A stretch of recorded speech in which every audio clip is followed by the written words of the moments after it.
নারায়ণগঞ্জের রূপগঞ্জ উপজেলার হোরগাঁও গ্রামে মাদক ব্যবসা, ভূমিদস্যুতা ও বিভিন্ন অপরাধের প্রতিবাদে মানববন্ধন অনুষ্ঠিত হয়েছে। শুক্রবার জুমার নামাজের পর ৮ নম্বর ওয়ার্ডের স্থানীয়দের উদ্যোগে কর্মসূচি হয়। মানববন্ধনে গ্রামবাসীরা অভিযোগ করেন, গোলাম নয়নের ছেলে গোলাম সারওয়ার সাজু ও সিয়াম দীর্ঘদিন ধরে এলাকায় মাদক কারবার, দখলবাজি ও সন্ত্রাসী কর্মকাণ্ড চালিয়ে আসছে। তাদের নেতৃত্বে কিশোর গ্যাং তৈরি করে গার্মেন্টস শ্রমিকদের কাছ থেকে চাঁদা আদায় এবং একটি বসতবাড়ি দখল করে সেখানে নিয়মিত মাদকের আড্ডা পরিচালনার অভিযোগও তোলা হয়। গ্রামবাসীদের দাবি, গত 1 বছরে এই চক্রটি কিশোরদের অপরাধে জড়িয়ে ফেলেছে। ফলে এলাকায় চুরি, ছিনতাই ও ডাকাতির ঘটনা বেড়ে ভয়ের পরিবেশ সৃষ্টি হয়েছে। তারা এলাকাকে মাদকমুক্ত ও সন্ত্রাসমুক্ত রাখতে প্রশাসনের দ্রুত কঠোর পদক্ষেপ কামনা করেন। আজকে প্রায় 1 থেকে 1.5 বছর যাবৎ বাংলাদেশ নতুন করে স্বাধীন হয়েছে।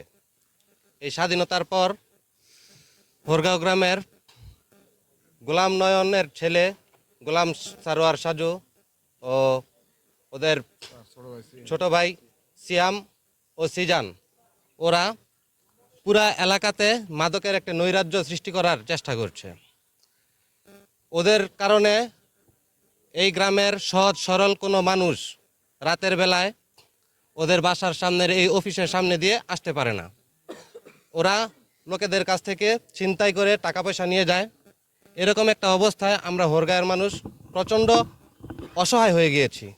যেন আমাদের এই হোরগাঁয়ের উপরে আইন শৃঙ্খলা বাহিনী এবং বর্তমান সরকার ভালোভাবে নজর রাখে এবং আমাদের এই হোরগাঁও থেকে সকল প্রকার মাদক, ছিনতাই এবং অপর রাজনীতি যেন দূর করার ব্যবস্থা করে। আমার নিচের ঘরটি জোরপূর্বক দখল নিয়ে 5 তারিখের পরে জোরপূর্বক দখল নিয়ে সেখানে তারা মাদক ব্যবসা, মাদক সেবন এবং অন্যান্য আরও অপকর্ম করে আসছিল। এই বিষয়ে থানা এবং ঊর্ধ্বতন কর্মকর্তা এবং র্যাব তারাও জানতো বিষয়টা। র্যাব কয়েকবার এখানে অভিযান চালিয়ে তাদের বিরুদ্ধে অনেক প্রমাণাদি জব্দ করেছে। র্যাব এই বিষয়টি সম্পর্কে অবগত আছে, যারা আমার বাসায় এ ধরনের অপকর্ম করে।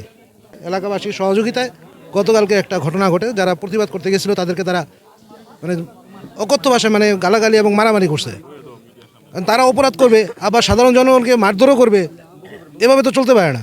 এই হোরগাঁও গ্রাম গত 1-1.5 বছর ধরে একটা কিশোর গ্যাং তৈরি করছে। বিভিন্ন মাদক ব্যবসায়ী, এরা মাদক সেল দিয়া বিভিন্ন ছোট ছোট ছেলেদের নিয়ে এরা কিশোর গ্যাং তৈরি করে এখন ছিনতাই করে, এখন ডাকাতি করে রাতে দুপুরে।